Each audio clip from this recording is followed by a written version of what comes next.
All right, we are back in the building. All Why do we right. have a basketball? Yes. Well, let me tell Stephen you this. Cavazos hanging out on KSAT News Now. Yes, this is actually part of my solutionary story. I'm not really big into anything relating to sports, but yeah, this is where upcoming you are. solutionary. Huh? You are, No, absolutely. I'm totally Yes, not. okay. If you go to my Instagram, you will see that it is not the case. It's actually for an upcoming solutionaries piece, which is airing sometime in early February about police-community relations, connecting with kids using sports. So we'll have more on that a little bit later on. But, I saw some of the clips that you have of Stephen out there showing his hoop skills. Very impressive stuff Thank there. you. Wow. Speaking of hoop skills, Justin Horn is one of the better ballers here at KSAT 12. He's going to have weather coming up in just a bit. All right, I'm going to put this that's a ball good down. idea. Yeah, but you know, with show.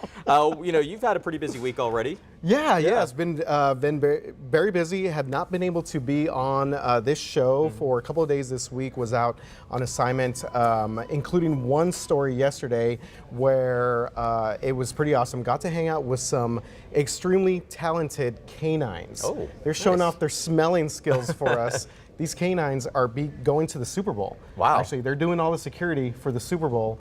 That's a story that'll be coming up later on. I can't wait to hear hopefully more about that. leading up to the Super Bowl, but got a really cool sort of behind the scenes look at the training, and I mean, these dogs are amazing. I was ready to just like take 3 of them just home with me. Well, we both had busy weeks, Yes, so I'm glad that absolutely. we finally get to connect together at the end of the week. And you know, we obviously have a full bro show here. As you mentioned, Justin Horn will be joining us in a bit to talk about weather, of course. But what's up with these gas prices? Yeah, you tell me, man. I mean, what is happening here? We're seeing an increase at the pump, a lot of pain at the pump now. Ooh, yeah. We'll explain what exactly is going on and maybe how long this is going to last. Hey, and get ready to rumble. We'll tell you about the huge event taking over the Alamo Dome this weekend. And of course, Uvalde's head football coach is up for a major award after guiding the team through an emotional season. That's right. Yeah, I was able to visit with the coach there and a couple of players, so we'll talk about that here in just a bit. But first of all, we start with this incredibly interesting story. It's being called the Battle of the Alamo 2.0. 2.0, yeah. The city council voted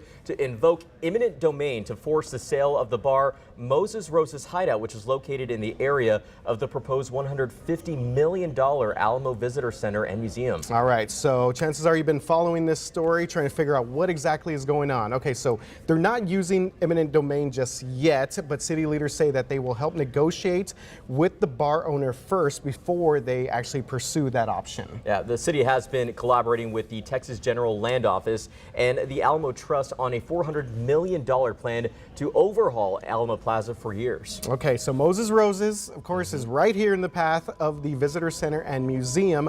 That's, of course, very important to that plan. And the trust, which runs the Alamo site, says the bar owner, his name is Vince Cantu, has declined multiple offers to buy that property. And the last one there was an offer they said they offered to him last month for $3.5 million. I mean, and even though Cantu, though, says there haven't been real attempts to negotiate, other nearby businesses reach deals to leave the area. Cantu has held out for a price of $17 million, which Alamo officials say is unrealistic. And we talked about the story yesterday, so it's interesting to see now that they're talking about eminent domain. You know, Vince Cantu, we had this story on our website, and it's there for more information, but he mentioned that he bought that bar about 12 years ago, and he comes from a family of owners that, his great-grandfather, he says, owned Victory Tavern.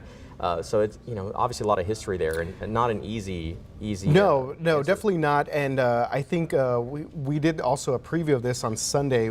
He did it with Lee Waldman, and I remember him specifically saying that that he's 60 years old, that obviously getting another method of employment probably be a little bit more difficult at this stage of his life, and that he asked for that price, that $17 million, because he feels that that would set him up for his future. He's got children in college, but again, the Alamo Trust and the officials there saying that that just is way over the top. The $3.5 million offer that was on the table. But just rare to see this. I mean, you don't hear about this in this day and age at all. I think the mayor yesterday even said something that he that this is not something that they want to do, but they feel that, or he's hoping that all these negotiations here can be done in good faith. Interesting battle of the Alamo 2.0. Yeah. So we'll have to just wait and see how this one turns out, guys. But we talked about driving. Yeah. We know a lot of people have felt some of the whiplash at the gas pump. This guy. Yeah, I think us included, right? Yeah. Prices jumped 15 cents in just the past week. Wow. Yeah, I saw this on my way to the station the other day. I was like, what? That's not right. That feels like it was like at $2.80. Now it's near $3. So no, your eyes are not deceiving you. Yeah, prices here for gas have actually gone up 59 cents since Christmas, and now we're seeing them above the dreaded $3 a gallon mark. Yeah, analysts say the Arctic blast crippled some refineries, and that played a part in the sudden surge. And GasBuddy expects prices to rise late next month and early March, maybe near the $4 a gallon mark, which is insane to say. And that's because refineries will have to undergo maintenance and switch to summer fuels.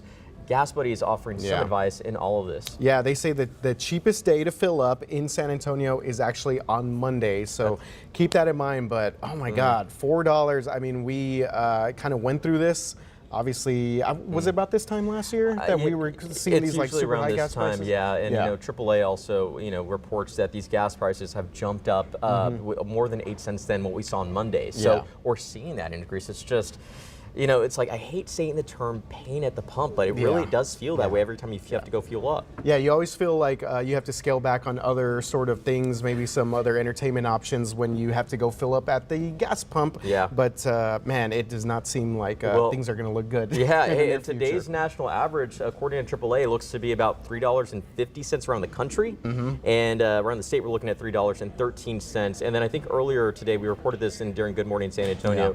The average gas price here in Bexar County is around $3.15, but these are average gas prices. This doesn't necessarily mean you're going to see $3.15, but that's basically what you can probably expect to see, something around that ballpark whenever you have to go fuel up, but it doesn't make anybody feel good. So what you're saying is I should have filled up when I saw the $3 gas mark? You know what? That's pretty much what you're saying. That's what you're telling me. I made a horrible mistake. It's okay. We all make mistakes, but you know what? I've been one of those people to wake up and go fuel up right before work, and it's just not fun. Man. Ever. Okay, I actually do need gas. I was driving in, I got like the gas light come on, and I was like, I can make it work, but we'll see. You're here. Hopefully it hasn't jumped up another 15 cents by the time I get out of here. Fingers crossed. Yeah.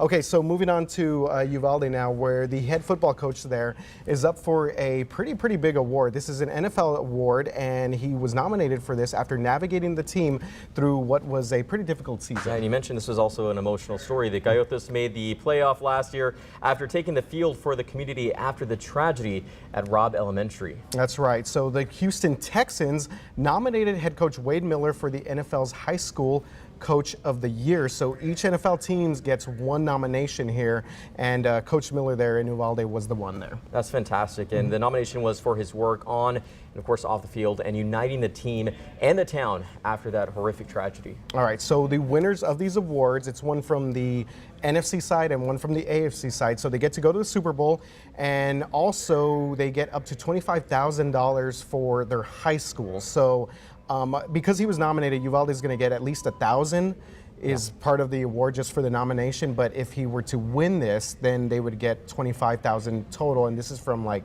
the Nike Foundation and also from like the NFL that are combining for this, and that'll go straight to the district. And I have to say, you were there for that opening game, right? I mean, it's just the emotions. I mean, what was that like? I mean, that was incredible. Definitely a moment that I personally will never forget, especially with everything that city had gone through. Being able to come together that specific night and basically, a little bit of normalcy, cheer on the football team, and basically honor, obviously, the victims at Robb Elementary at the same time. So I was able to actually do this story. So I met with Coach Miller and a couple of the players, and a lot of them said that that this was obviously something that none of them could have prepared for going into the season, but they made the playoffs this year.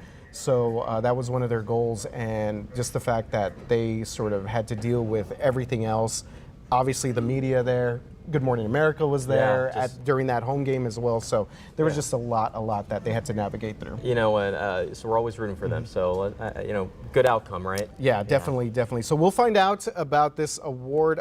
Spoke to Coach Miller, and he said that hopefully he should hear word either today, maybe, or early next week. Fingers crossed for you, Coach. Fingers crossed there All for right. head coach Wade Miller. All right. All right. Oh, I like that. I like how you're doing Get that. ready to rumble. Because, A little ring action, because yeah. wrestling fans sure are. The WWE Royal Rumble is happening this weekend. I know you're going to the Alamo Dome. I but am, Hey, yes. you know what? VIA wants to help you avoid all the parking fees and those traffic. Yeah, that's something that, I'm excited about this, and then I was like, oh my God, the traffic situation there. Okay, so It's gonna be a nightmare. Park and Ride service, we've heard a lot about this because the Dome's been very busy. They'll actually begin their service at 4:30 p.m. tomorrow from the Crossroads Park and Ride, and this is at 151 Crossroads Boulevard, and this is, of course, to the Dome, and that service ends there at 6:30. Yeah, return service continues for 1 hour after the event ends. Each trip will cost passengers about $1.30, and discounts like it. are available for children, seniors, students, and active duty military. Hey, we just talked about those gas prices. Not That's being gonna stuck go a in long traffic way. there. Yeah, that definitely yeah. will. So Via Trans and children under 5 get to ride for free, and customers can pay by cash or card at the Park and Ride location, or they can also get their tickets ahead of time on the Via Go mobile app, plus app via bus passes valid for Park and Ride. Royal Rumble time. Yeah, we have that information on our website. Okay, cool. KSAT.com. Yeah. Sorry. No. Yeah, they're expecting about over 40,000 there for this big pay-per-view Yeah. event. Do you Another want big to? Did you ever watch wrestling? If you ever wanted to pile drive another, Well, I mean, throw a sure. suplex on someone, Sure, but head. no. I used to Can't say watch that. when I was a kid, like Monday night. It was Yeah, like Monday Raw. Night, yeah, something Raw, like that. there you So go. it was WCW, WWE, See, and now we're going I back, old remember school. like watching all that stuff, and actually I'm seeing a preview it Mm-hmm. in one of the offices over there. Like, okay, yeah, there's some wrestling. A lot of flying you off go. the top ropes. Yeah, but there's going to be a lot of people there. And again, just another big event for the Dome. Yeah. Remember they had the Spurs Yeah, that was- return game there? Yeah, that was a big one. 8,000. A few weeks Yeah. ago. We'll see what happens. stuff. Yeah, At the Alamo. Justin could have been a wrestler. I don't Yeah. think so. but definitely. I don't think I have the basketball right player. build for that. Just Well, saying. you got the height, man. Got the Well, height. that's true. You guys, what's the basketball? We just Just, Well- we've been playing hoops. It's a bro like show. that. We've got to say another themes for it. Okay. All You right. don't got a court break something. available? I know, right? Yeah, we're having fun over here on a Friday. Got some speaking skills. of hoops, Ooh, did you see the clouds yesterday? Yeah. did. Nice Yeah. transition. It's just like a basketball hoop. It is. Which we're going to do a little review here, see if you guys are paying attention yesterday. I This was a not, big so deal. this We got is- a ton of emails, Okay. a ton of pictures in.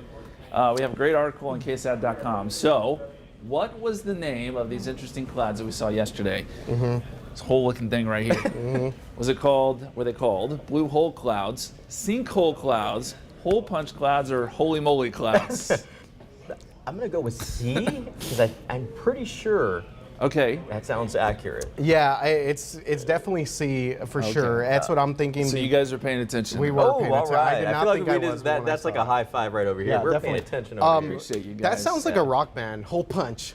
Hole Hole punch. punch? Hole punch at the Alamo Dome. Yeah, for sure. Sure. Pulling 40,000 people, I'm sure. Yeah, so what happens with these clouds? It gets super cold liquid water. It's water that's colder than 32, but still liquid. It's a whole science thing. It's pretty cool. But it turns into ice crystals and falls. And this happens as a result of airplane exhaust. So the exhaust introduces nuclei, which triggers ice crystallization.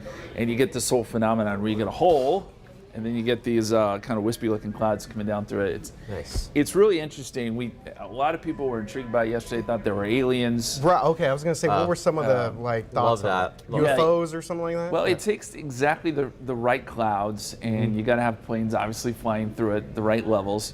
But not only did we see them here, but across the southeastern portion of the United States too. So it was a big So- day for hole punch clouds. Yes. a No big hole aliens. punching. No No aliens. extraterrestrials. Okay. Nope. All right. Nope, that we know of. they're not coming yet. Yeah, they're not phoning home yet. yet. But we'll stick with the theme of clouds here. And here. Nice. Yeah, I was going to say, you're just going to carry that Ooh, to sports. Wow, multitasking. We still have a lot of clouds around San Antonio right now. A pretty good deck of high clouds, so that's keeping things mostly cloudy. The sun is out, Rock Springs out towards Del Rio, but I want to turn your attention to down here in Deep South Texas. Now, this is a thicker cloud deck, and these clouds will be surging in tonight, so it turns cloudy overnight, and we're going to see a lot of clouds really over the 7-day forecast.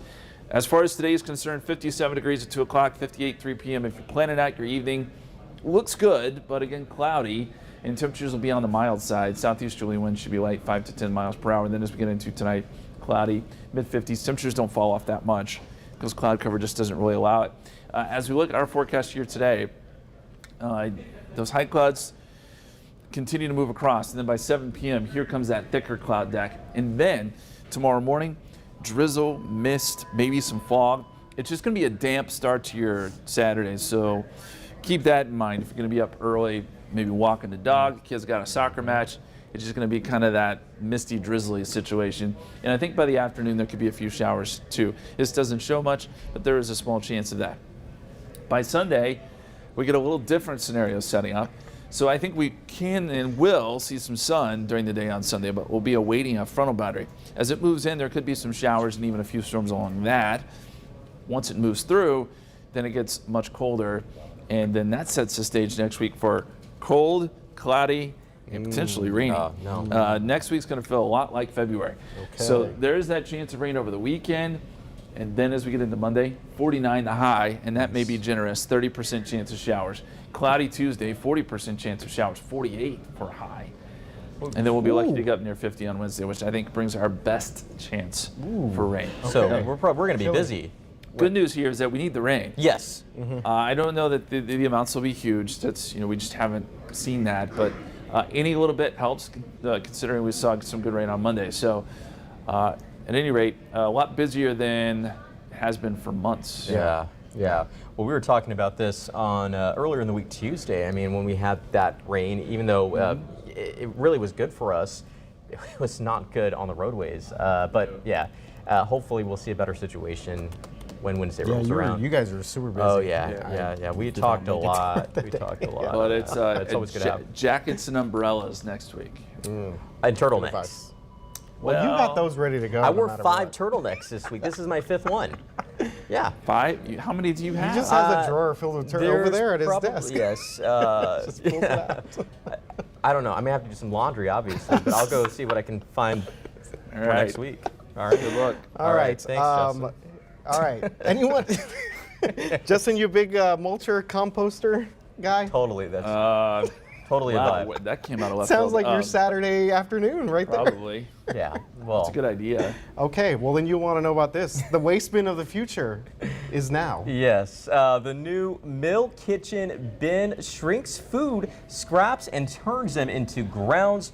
When that bin fills up, you put the grounds into a prepaid shipping box and send them to the company. That's interesting. We talked about this earlier. Yeah.